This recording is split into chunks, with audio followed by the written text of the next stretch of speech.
ही जी आहे अलिबाबा आणि 40 चोर यांचा आपण बंदोबस्त करावा, ही हुकुमशाही मोडीत काढावी, ही गुंडशाही जी आहे ती संपवली पाहिजे। की पुरंपारच्या ज्या बाबा आदमच्या काळातल्या शेजारती सगळेजण हे करतात आणि जो भस्मासूर जे इथे आहे तर त्याला कुठेतरी पायबंद बसला पाहिजे। वास्तविक पाहता हा भस्मासूर मोठा होण्यामध्ये सुद्धा जी संधी भाजपने ह्या लोकांना दिली, गोरगरीब जनता जी आहे ती ह्या गुंडगिरीला दहशतीला अतिशय कंटाळलेली आहे। नाव असं बोलायची हे नाहीये की बोलायचं म्हटलं तर त्यांना एवढी मोठी प्रचंड दहशत आहे की उद्या त्यांच्या जीवाशी खेळ केला जातो। की आता सगळेजण म्हणतात की रणजितदादांनी हा विकास केला, रणजितदादांनी, पण त्याच्यापुढे नाईक निंबाळकर हे आडनाव लावा। ते ऐकताना जरा विचित्र वाटतं की हा विकास असा केला, तर विकास इथे काय कोणी केला हे सगळ्यांना माहिती आहे। की पुरंपारच्या ज्या बाबा आदमच्या काळातल्या शेजारती सगळेजण हे करतात आणि जो भस्मासूर जे इथे आहे तर त्याला कुठेतरी पायबंद बसला पाहिजे। वास्तविक पाहता हा भस्मासूर मोठा होण्यामध्ये सुद्धा जी संधी भाजपने ह्या लोकांना दिली, आपल्याला आठवत असेल रणजित सिंह की 19 साली आपण आला होता बंगल्यावरती आणि त्यावेळेला ते फडणवीस साहेब मुख्यमंत्री होते आणि धवलसिंहांचं त्यांचं बोलणं करून दिलं आणि त्यावेळेला माझ्याशी आपण बोललात, तर त्यावेळेला मी त्यांना एवढं पण म्हटलं की आता जे तुमच्याकडे भाजपमध्ये जे आलेत मोहिते त्यांचे आणि आमचे मार्ग वेगळे आहेत, त्यांचा आम्हाला त्रास निश्चित होणार, तर आपलं लक्ष राहायला पाहिजे। तर ते म्हणाले नाही, बिलकुल बिलकुल म्हणाले, ऐसे मी म्हणजे धवलसिंहवरती लक्ष ठेवीन। परंतु भाजप त्यांना देत गेली, फडणवीस साहेब त्यांना देत गेले, MLC दिली, कारखान्याला मोठं मदत केली, फंड्स दिले 1.25 कोटीचे, 125 ते 150 कोटीचे, कामं मोठी दिली 300-400 कोटीची, मोठं केलं त्यांना। परंतु ही जी हुकुमशाही आणि हे जे होतं त्याचा त्रास आमच्या कार्यकर्त्यांना महाभयंकर झाला। मग खोट्या केसेस करणं, खोटे नाटे त्यांच्यावरती आरोप करणं, आतमध्ये टाकणं, परत कुठलाही एखाद्या साध्या माणसाचा जर प्लॉटिंगचा व्यवहार असेल किंवा त्याची जमीन त्याला विकायची असेल तर ह्यांचा काही संबंध नसला तरी ह्यांना मलिदा द्यायचा, म्हणजे एवढी हुकुमशाही गुंडगिरी प्रवृत्ती सगळी लोक आज सुद्धा त्या दबावाखाली आणि त्या प्रचंड दहशतीखाली आहेत।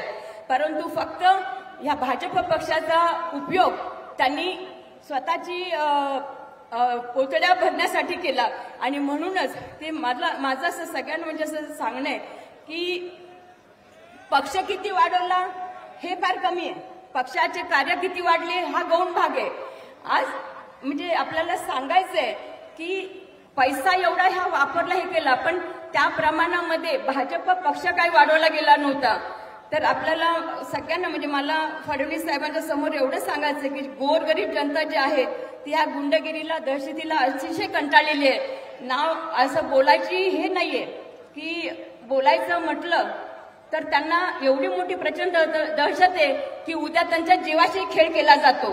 इथे या प्रकारचं हे केलं जातं, काही मागासवर्गीय किंवा आपल्या साध्या गोरगरीब जनतेला हाताशी धरायचं आणि गुंडगिरी करायची, ह्याचा एकाचा जीव घेतला की तो हे करायला लपवायला परत ज्यांनी केलाय, ज्याच्याकडून काम केलंय त्याचा परत बंदोबस्त करायचा, तर हे कुठेतरी थांबलं पाहिजे।